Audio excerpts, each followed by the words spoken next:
आपके तो विद्यार्थी आजकल देश विदेश हर जगह हैं, लोगों तक धर्म का ज्ञान फैला रहे हैं। क्या कभी आपको जाना पड़ा अलग अलग देशों में ज्ञान देने के लिए, या कुछ ऐसी कभी नौबत आई?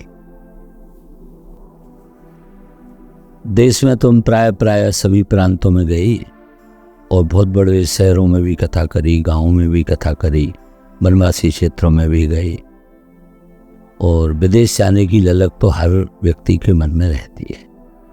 हम भी चाहते थे कोई हम भी देखें विदेश कैसा होता है, और ठाकुर जी की कृपा हुई कि हमको अमेरिका जाने की इच्छा थी। हम बैंकॉक गए, हांगकांग गए, परंतु उसके बाद भी अमेरिका जाने की ललक हमारे मन में थी कि यूएस एक बार जाने का अवसर मिले तो अच्छा। एक बार हम वीज़ा लेने के लिए गए तो जब ही वो जो एक बहुत बड़ी इमारत उसने लादेन ने तोड़ दी थी, तो बेचारे वैसे ही टेंशन में थे, तो वीज़ा नहीं मिला हमको।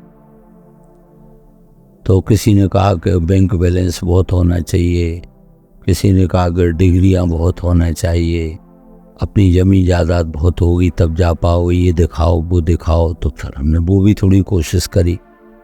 अपने मकान की प्लॉट जो थे हमारे पास संपत्ति, उनकी वैल्यूएशन को बढ़ा चढ़ा कर तैयार करवाई है जितनी अधिक हो सके, और जो तैयारियां थी वो सब करके और हम गए। तो उन्होंने तो वहाँ एक भी कागज़ नहीं देखा।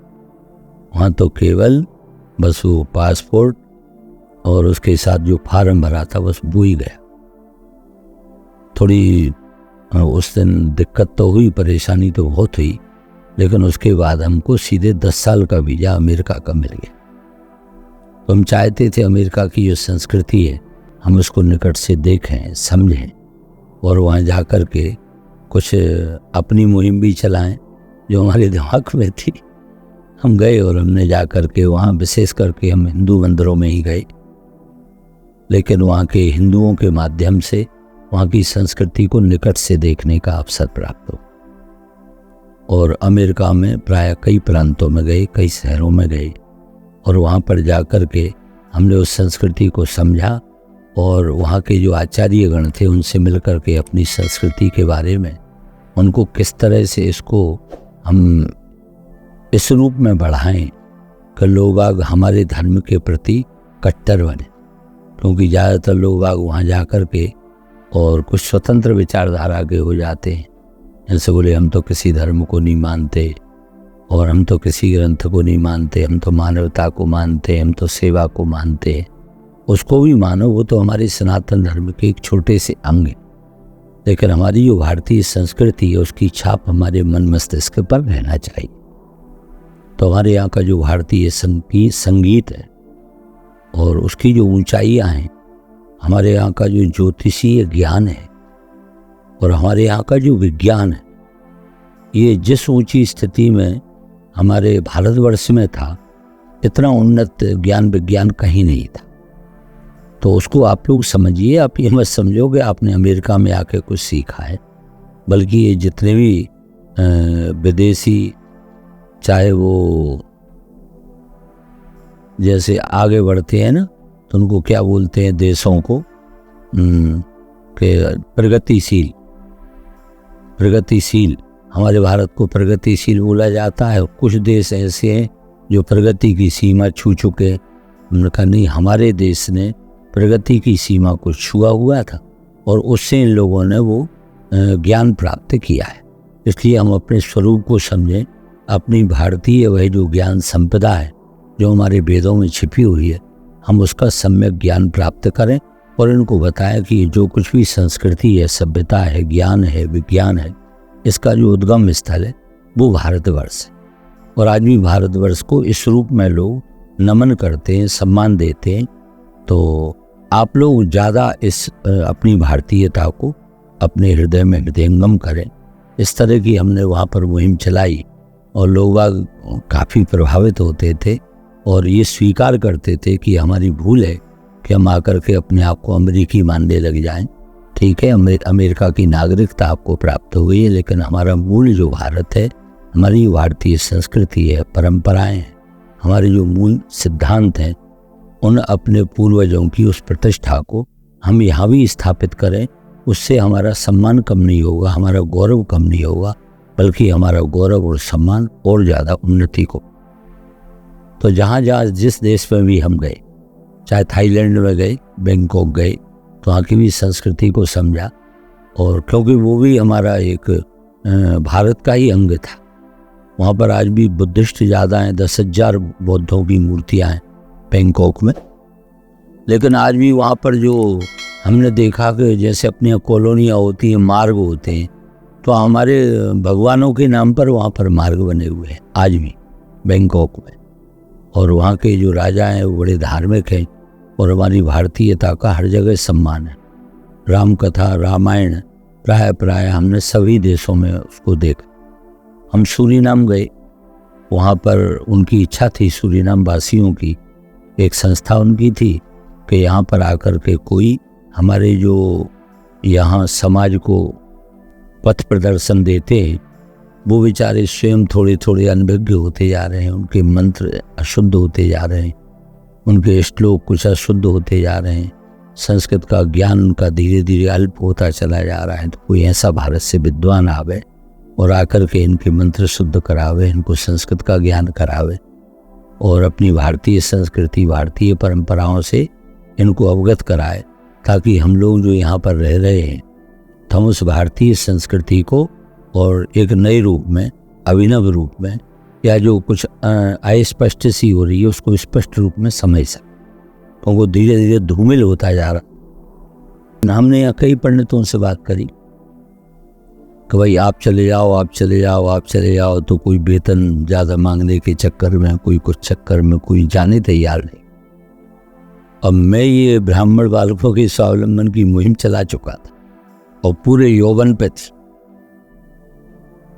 अब मैं बड़े धर्म संकट में, कई लोगों को आग्रह करने पर भी जब मैं तैयार करने में असमर्थ रहा, उन्होंने कहा आप आइए, आप आइए। मैंने सब प्रयास किया कि मुझे ना जाना पड़े। अंत में जा कर के वो मेरे ऊपर दारोमदार आ गई। मैंने कहा ठाकुर जी की जैसी इच्छा।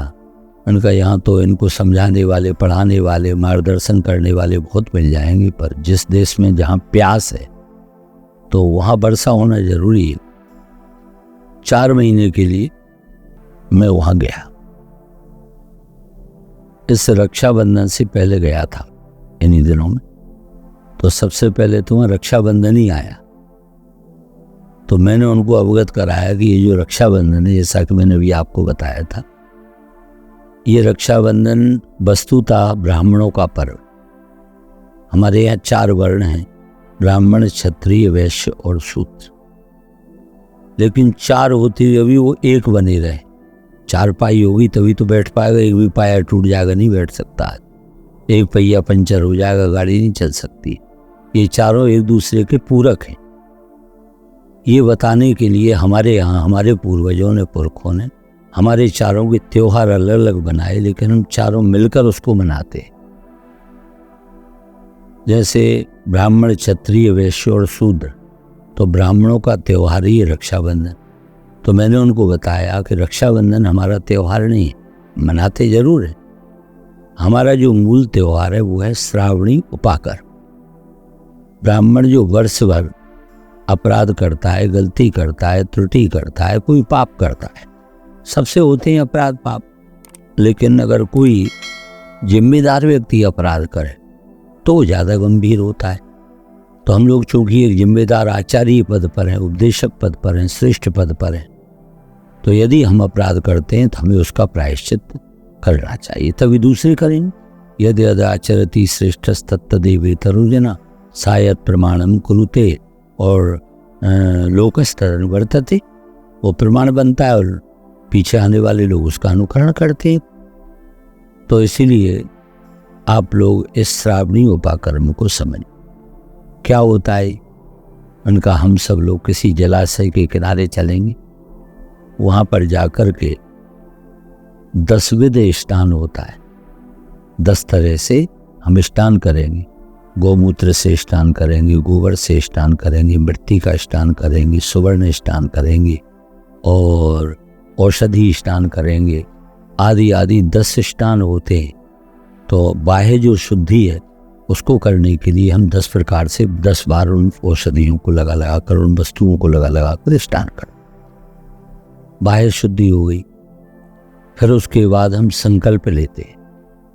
जो संकल्प लेते हैं, प्रारंभ में जो संकल्प होता है वो हमारा जितना भी कर्म कांड है, पूजा पाठ का जितना भी विस्तार है, उसमें सबसे बड़ा यदि कोई संकल्प है तो वो श्रावणी के दिन यानी उपाकर्म के दिन जो हम संकल्प लेते हैं वो कर्मकांड का सबसे बड़ा संकल्प है।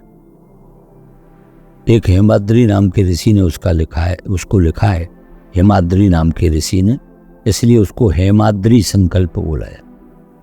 उसमें क्या है इतना बड़ा? उसमें ये है कि हमारे जीवन में हमारे द्वारा जितने भी जहाँ जहाँ जिस प्रकार के जो भी पाप हो सकते हैं उन सबका स्मरण किया जाए, और उसको बोलते हैं प्रायश्चित्त संकल्प। यानी हमने जो भी अब तक अपराध किए हैं हमारे उसका प्रायश्चित्त करने। और ऐसा हमारे यहाँ कहा गया है, प्रायश्चित्त की अग्नि में बड़े से बड़े पाप भस्म हो जाए, तो प्रायश्चित्त संकल्प होता है। वहीं स्नान करते हैं, संध्या करते हैं, और उसके बाद उसी दिन सप्त ऋषियों का पूजन होता है। उसी दिन हम जो जनेऊ पहनते हैं यज्ञोपवीतों का पूजन होता है, और उस दिन के पूजे हुए जो जनेऊ है यज्ञोपवीत हैं, साल भर तक हम उन्हीं जनेऊओं को धारण करते। अन्यथा यदि नया जनेऊ लाओगे तो उसकी पूजा होगी, उसका संस्कार होगा, तब जाकर ऐसा नहीं है लिया वो तो डोरा है, वो जनेऊ थोड़ी है। जैसे कोई मूर्ति ले आए वो तो मूर्ति है, भगवान थोड़ी है। भगवान कब होंगे? जब उसमें प्राण प्रतिष्ठा हो, तो जनेऊ की प्राण प्रतिष्ठा करनी पड़ती है।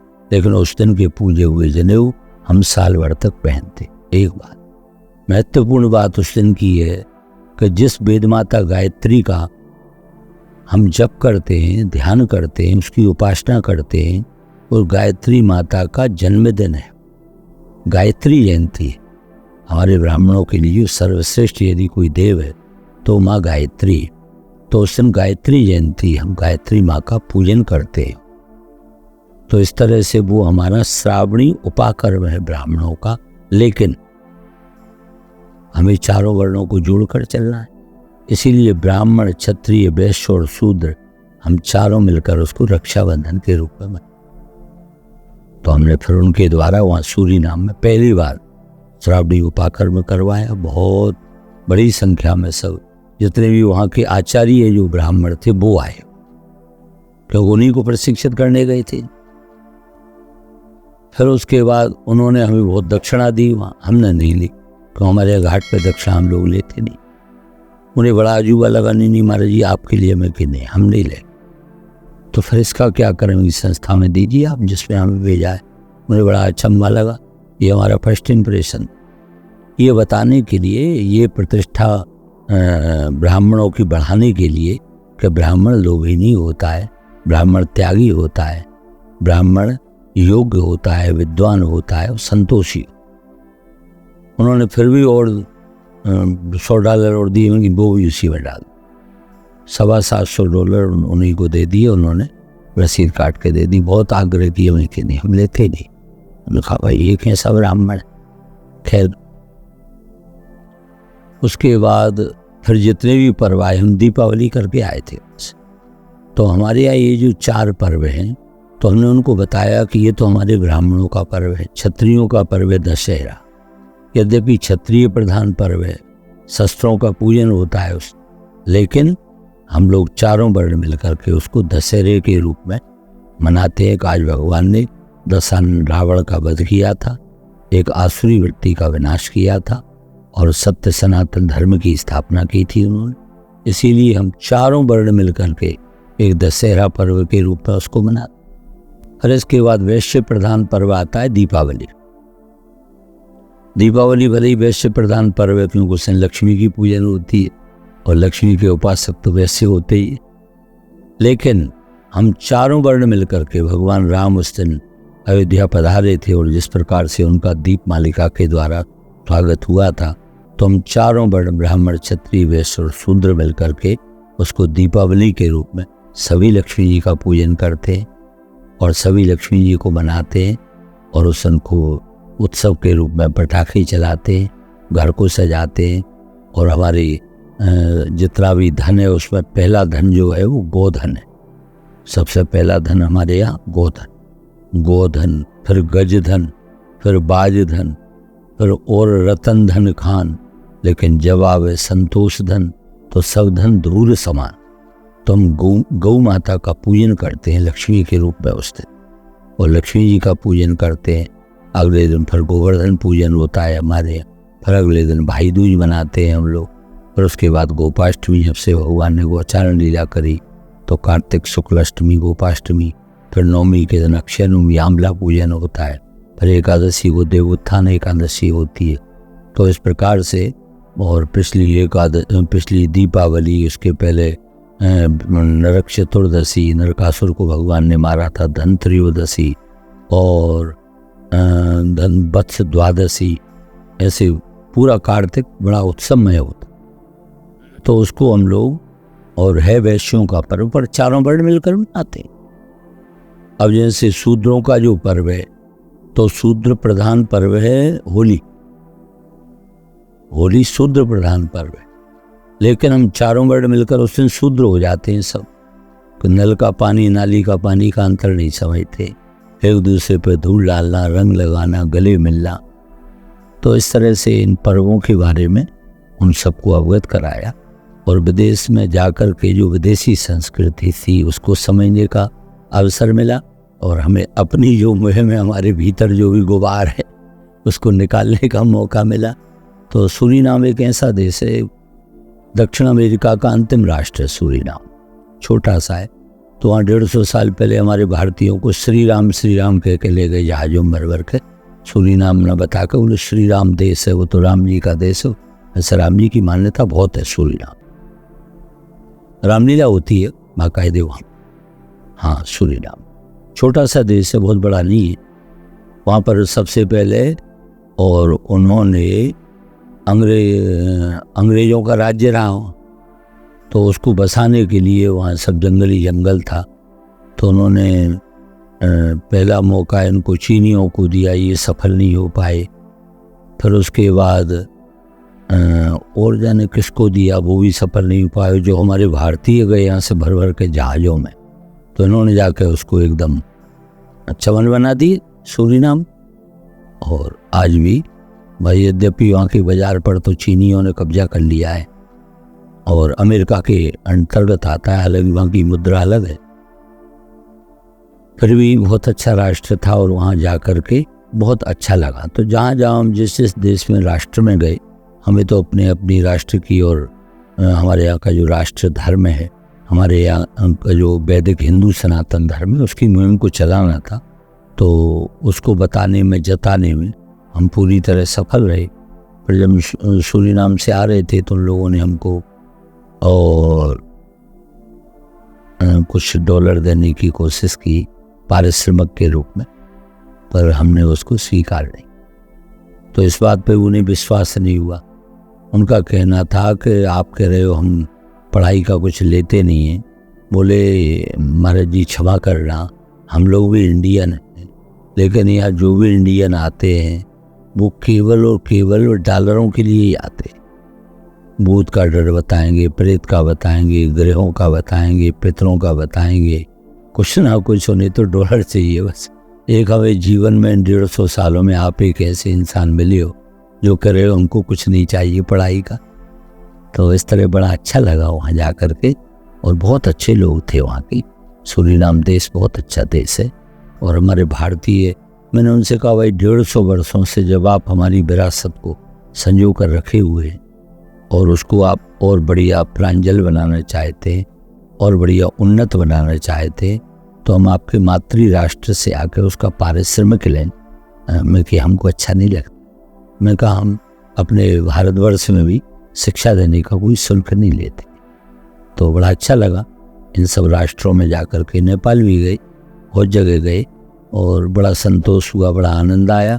चाहे वो वनवासियों को पढ़ाना रहा हो, विदेश जाना रहा हो, या जो भी अपने जीवन में हमारे द्वारा हुआ, हम उससे संतुष्ट।